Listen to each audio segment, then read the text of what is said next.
Bonjour tout le monde, bienvenue dans cette nouvelle vidéo, encore une fois, encore une nouvelle journée pour vous parler de ça. Vous me voyez dans mon pire état possible.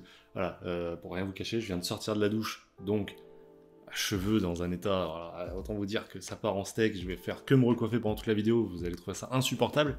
Et en plus de ça, je suis en train de détartrer ma machine à café, donc j'ai une odeur dans l'appartement les amis, c'est en train de me piquer le nez, donc si à un moment je parle du nez ou j'ai une larme qui coule, promis, je suis pas malade. Tout va bien, juste je suis en train de détartrer ma machine à café. Voilà, vous savez tout. Pour tout vous dire, par exemple, je viens même de me faire insulter de connard, voilà, par mes voisins qui pensaient pas que je les entendais. Quel plaisir. Tout simplement parce qu'ils ont shooté dans une gamelle d'eau que je laissais devant ma porte, parce qu'il y avait un chat errant hier dans les escaliers de mon immeuble. Vu que c'est la canicule, j'ai une petite gamelle d'eau. Et je me suis fait insulter de connard. Voilà. C'est magnifique. J'adore ça. J'adore ma vie. En tout cas, ce que j'adore, moi, c'est faire ce genre de vidéo.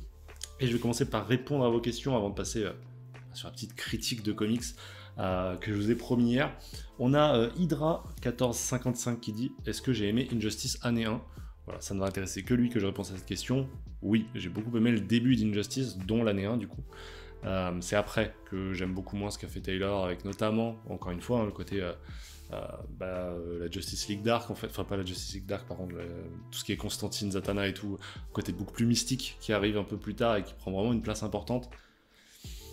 Moins fan de cet aspect-là, mais en tout cas, le postulat de base qui est posé notamment dans l'année 1, j'ai beaucoup aimé. Peux-tu me dire s'il y a des covers de Miller qui ont été utilisés pour les icônes dans l'Omnibus? Nous demande Anatao Kizamu 7564. Oui, voilà. Oui, tout simplement. Elles sont utilisées et je suis tombé dessus hier en feuilletant. Donc quand j'ai vu ton commentaire, ça m'a fait rire parce que je me suis fait la réflexion que ouais, elles y étaient. Évidemment, le temps que je les retrouve, on perd beaucoup trop de temps, mais voilà. Crois-moi sur parole, elles y sont dedans. Je le sais. Juste là, tout de suite, je les retrouve pas, ce qui est très chiant. Allez, Néo, tu peux le faire. Je suis en train de me demander si j'ai pas halluciné en fait. À tout moment, elles ne sont pas dedans. Et je suis fou. Non, mais c'est pas possible. Ah, elles sont là. Voilà. Voilà. Donc elles y sont à la fin, dans une sorte de petit recueil de toutes ces covers. Voilà. Et dernière question que je trouvais très intéressante, parce que j'ai pas répondu depuis un petit moment, c'est Gilles Canet qui la pose et qui me demande mon budget comics par mois. Je pense que ça intéresse peut-être quelques personnes. Et pas d'autres. J'ai vu certains de vos commentaires qui parlent des vidéos achats. Bah justement, les vidéos achats, j'en ai pas fait tant que ça cette année parce que mon budget il a drastiquement diminué. Pourquoi? Parce que j'ai déménagé dans un appartement un peu plus spacieux, etc., qui coûte plus cher aussi. Le prix de la vie, de toute manière, est devenu plus cher. Le prix des comics aussi. Donc l'un dans l'autre, question de budget, tout simplement. J'ai drastiquement diminué. Et puis vous voyez, en plus, la palle, elle est tellement grande que ce serait un peu con de consommer autant, enfin d'acheter autant. Donc on est à moins de 100 € par mois depuis quelques mois là déjà. Et puis j'ai aussi la chance, il faut le dire, ça joue de fou dans le facteur, que des marques m'envoient, enfin des éditeurs m'envoient les bouquins en service presse. Ça c'est le cas d'Urban, de Delcourt, de 404, d'Aquileos, que je remercie de fou. Parce que ouais, sinon je pourrais pas alimenter cette chaîne autant que je le fais, c'est clair et net. Donc ouais, ça c'est un grand merci à eux, et du coup mon budget c'est principalement réservé à du Daredevil par exemple chez Panini, ou à des trucs que m'on verrait pas ces éditeurs là, je pense à Invincible là, qui va sortir par exemple, que je vais acheter, etc. Voilà, par exemple. Et le titre dont je vais vous parler aujourd'hui, par exemple, qui a été un achat récent, du coup je pense qu'on est un peu moins de 100 €, voilà, si ça peut répondre à ta question. Et moi j'ai une petite question pour vous également. J'ai vu dans un des derniers commentaires, je sais plus, je crois que c'est Benny P qui disait ça, que la musique le saoulait un peu. Sûrement que sur cette vidéo j'aurais essayé de changer de musique. Alors dites-moi, est-ce que c'est mieux? Est-ce que même vous préférez sans musique? Dans ce concept là, il y a quelques jours j'ai fait sans musique du tout, peut-être la toute première d'ailleurs. Dites-moi, voilà, si vous préférez sans musique, si vous préférez avec de la musique, laquelle? Voilà, moi ça m'aide à améliorer ce genre de vidéo qu'on prend tous plaisir à faire, à regarder, donc c'est trop cool. Aujourd'hui donc, je vais vous parler de Fondu au noir. Je me suis pris quelques notes sur le côté parce que je voulais pas dire de la merde non plus, tant c'est une œuvre culte. Fondu au noir donc, Ed Brubaker, Sean Phillips, et également, il faut le dire, Elisabeth Breitweiser à la couleur, ça a son importance. Qu'est-ce que c'est le fondu au noir pour ceux qui ne connaissent pas du tout? C'est donc une œuvre de ce fameux duo qui va nous raconter l'histoire de Charlie. Charlie, c'est un scénariste dans le Hollywood des années 40 qui, du jour au lendemain, va se retrouver mêlé à une sombre affaire. Il va se réveiller tête dans... après une belle gueule de bois. Il se réveille dans sa baignoire, tout habillé. Jusque-là, le lendemain de soirée classique. Mais il va découvrir le cadavre d'une jeune starlette qui est juste ici, qui s'appelle Val, je crois. Et puis qui était la nouvelle coqueluche d'Hollywood. Et tout simplement qui va se retrouver assassiné. Lui, il va avoir peur qu'on l'accuse, donc il va prendre la poudre d'escampette. J'adore cette expression.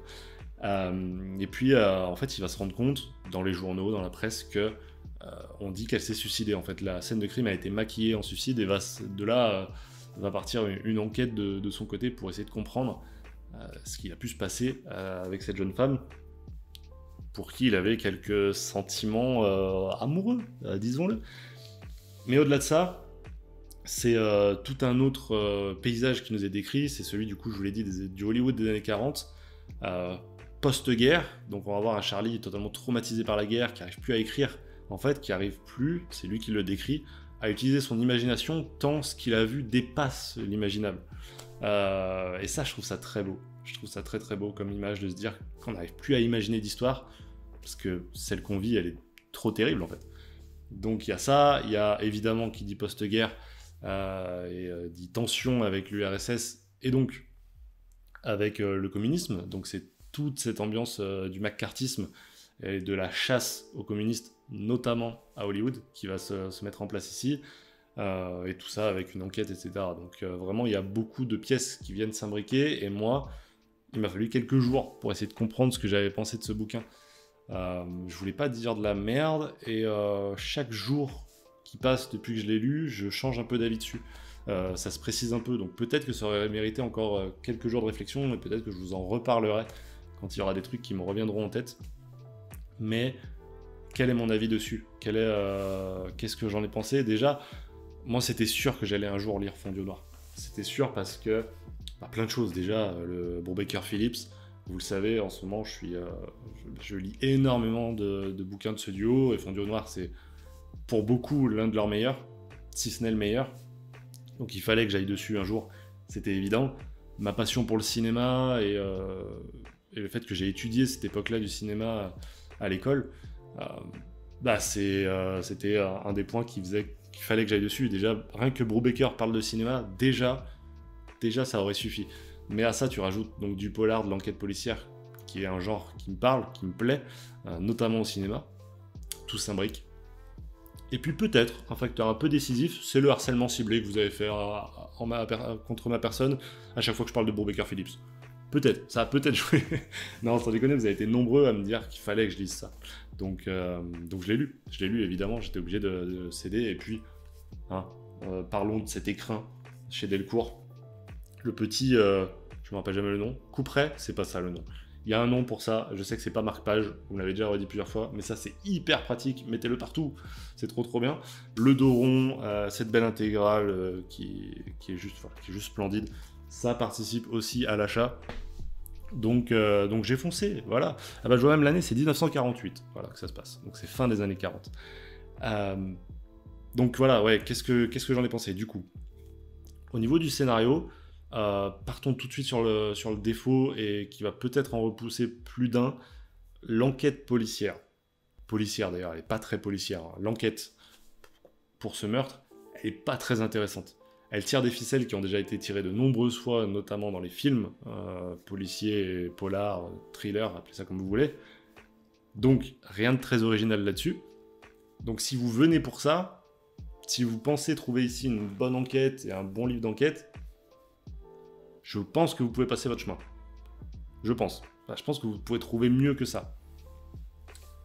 Maintenant, si ce qui vous intéresse, au contraire, c'est finalement la forme plutôt que le fond, là, vous allez être servi. Même si c'est le fond quand même. tout le paysage hollywoodien, pour moi, il est incroyable. C'est-à-dire qu'il est vraiment très bien retranscrit. J'y étais pas, évidemment. Spoiler, j'ai pas 85 ans. Mais c'est l'image, en tout cas, que je me faisais d'Hollywood. Et ça, c'est trop bien parce que vraiment, je me plongeais dedans.